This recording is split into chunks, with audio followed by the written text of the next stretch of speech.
No nosso encontro de hoje, vamos continuar tratando do tema da sabedoria, né, que é um dos aspectos do nosso pilar da espiritualidade. Nós já conceituamos a sabedoria, já tratamos do processo de aprendizagem e de ensino, né? Quem não viu, né, nós nesse período aí de virada de ano não editamos os vídeos, mas até a semana que vem devem estar todos disponíveis em nosso canal no YouTube, ok? Em nosso encontro de hoje, nós vamos continuar com o tema da sabedoria e vamos encarar a ele principalmente nessa relação entre teoria e prática.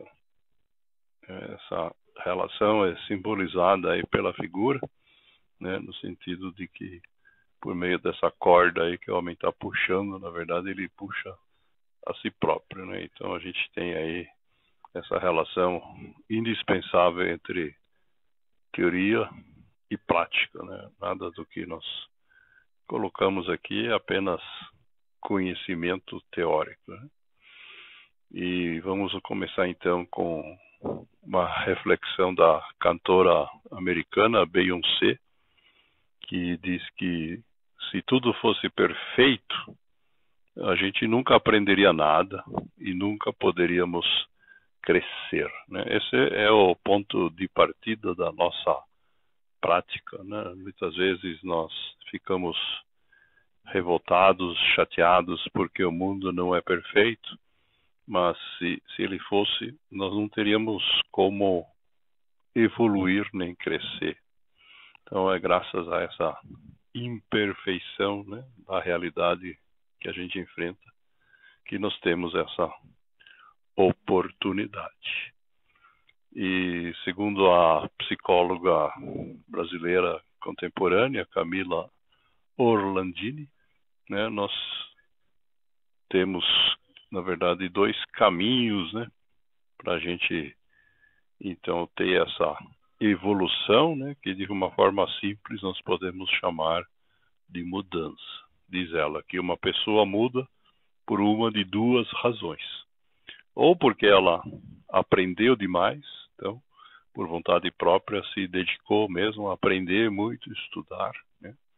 Ou então, porque sofreu o suficiente, né? A vida enfrentou um número de desafios tão grande que acabou sendo obrigado a adotar mudanças. Esses são os dois caminhos que a Camila nos propõe. Outra questão importante, né, relacionada com o título do nosso tema hoje, né, da teoria e prática, é essa frase da poeta brasileira, escritora também, a Cora Coralina, que diz que o saber a gente aprende com os mestres e os livros, mas a sabedoria se aprende com a vida e com os humildes, né, o que significa que, né, a sabedoria é uma questão prática e que está ao alcance de todas as pessoas, né? Nessa mesma linha, o Augusto Cury comenta que sábio é o ser humano que tem coragem de ir diante do espelho da sua alma para reconhecer seus erros e fracassos e utilizá-los para plantar as mais belas sementes no terreno de sua inteligência. Então, ele nos dá uma receita prática para a gente ficar sábio, né?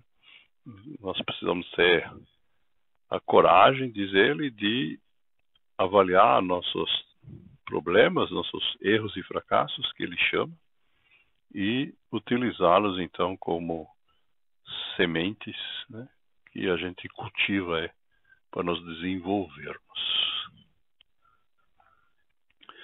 Esse processo não necessariamente é um processo prazeroso, né? A psicóloga austríaca Melanie Klein diz que quem come do fruto do conhecimento é sempre expulso de algum paraíso. né? Quando a gente ignora determinadas questões, obviamente a gente não sofre com elas, simplesmente porque estamos as ignorando, né? Então, quando a gente passa a ter consciência, né, dessas questões, né, a gente simbolicamente come do fruto do conhecimento, a gente acaba então perdendo essa, digamos, inocência, né? Essa frase de alguma forma remete de forma simbólica aí à história da expulsão de Adão e Eva do paraíso que consta na Bíblia, mas ela coloca isso de uma forma bem genérica e sem nenhuma conotação religiosa, né? Toda vez que a gente aprende alguma coisa nova, né, tem algum hábito, alguma coisa que era, usando outra terminologia, parte da nossa zona de conforto, que nós acabamos perdendo, pelo menos transitoriamente, enquanto a gente evolui. Tanto esse processo pode ser desagradável, né, que muitas vezes nós temos tendências a tentar disfarçar. Essa questão que é citada aqui pelo advogado americano Felix Cohen, né, que diz que geralmente as teorias em que acreditamos denominamos fatos, e os fatos que desacreditamos denominamos de teorias, né? Esse é o jogo de palavras, né, que a gente precisa tomar cuidado.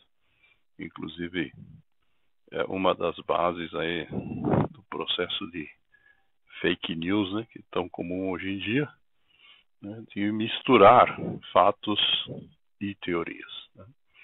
Então, lembrando que uma teoria é uma construção mental, né, que alguém faz, propõe, e que nós vamos ver já já, precisa ter reflexo na prática, na realidade, né?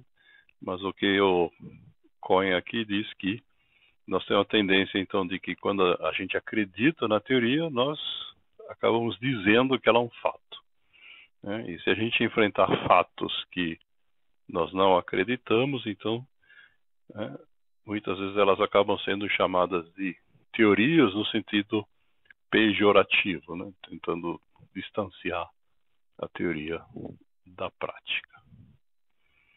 E esse é um conceito que foi trabalhado por muitos pensadores. Temos aqui uma frase do psicólogo Kurt Lewin, que diz que teoria sem prática é viajar no vazio, e prática sem teoria é viajar no escuro, né? Detalhando um pouco mais, né? Teoria sem prática significa se limitar ao exercício intelectual de desenvolver uma teoria.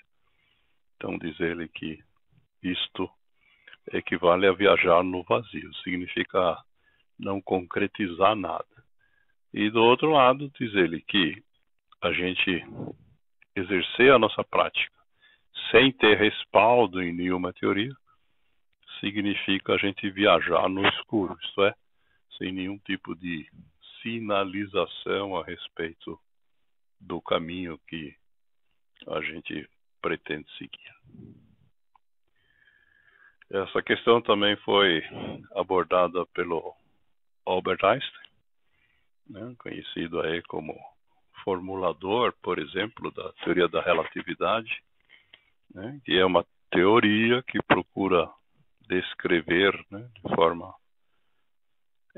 intelectual determinadas situações, né, que se encontram na ciência, e que diferem, né, digamos, da física clássica formulada aí nos séculos anteriores. E baseado nessa experiência, ele diz que mais cedo ou mais tarde a teoria sempre acaba assassinada pela experiência, porque a teoria é sempre uma descrição formulada por uma pessoa que trabalhou de maneira intelectual para descrever uma série de experiências práticas.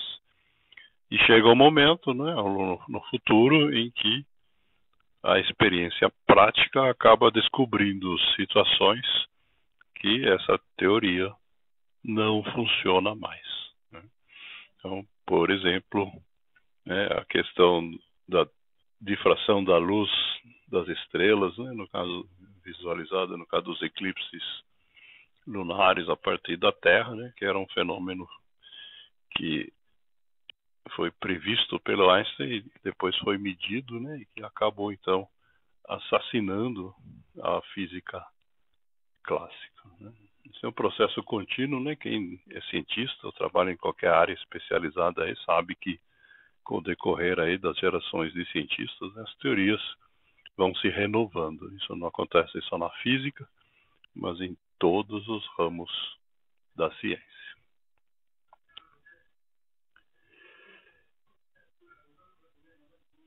Esse tema da teoria prática, né, do conhecimento, é um tema que também foi tratado na Antiguidade.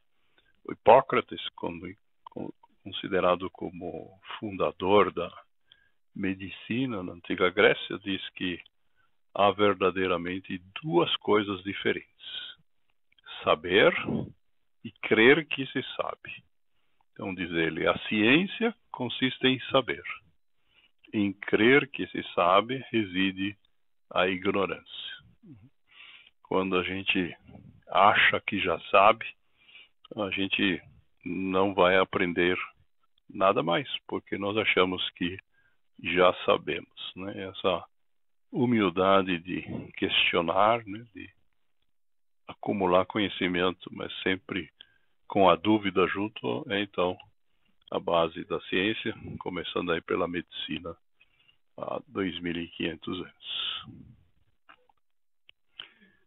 Essa distinção entre o saber, né, em vários níveis, também foi tratada pelo Chico Xavier, que obviamente analisa de um ponto de vista mais espiritual e menos científico, mas que no fundo reflete a mesma ideia. Diz assim: há dois tipos de sabedoria, que ele chama da inferior e a superior.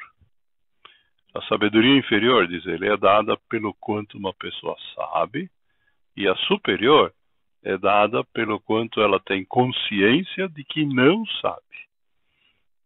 No fundo, o mesmo conceito colocado pelo Hipócrates, só que de forma positiva. Então, diz o Chico Xavier, tenha a sabedoria superior, né? Aquela que consiste na consciência de saber que não sabemos, né? E ele ensina, seja um eterno aprendiz na escola da vida. Nunca completamos esse processo. E ele ainda coloca a distinção entre os dois modelos, né? Diz ele que a sabedoria superior tolera, a inferior julga, a superior alivia, enquanto que a inferior culpa. A superior perdoa, enquanto que a inferior condena.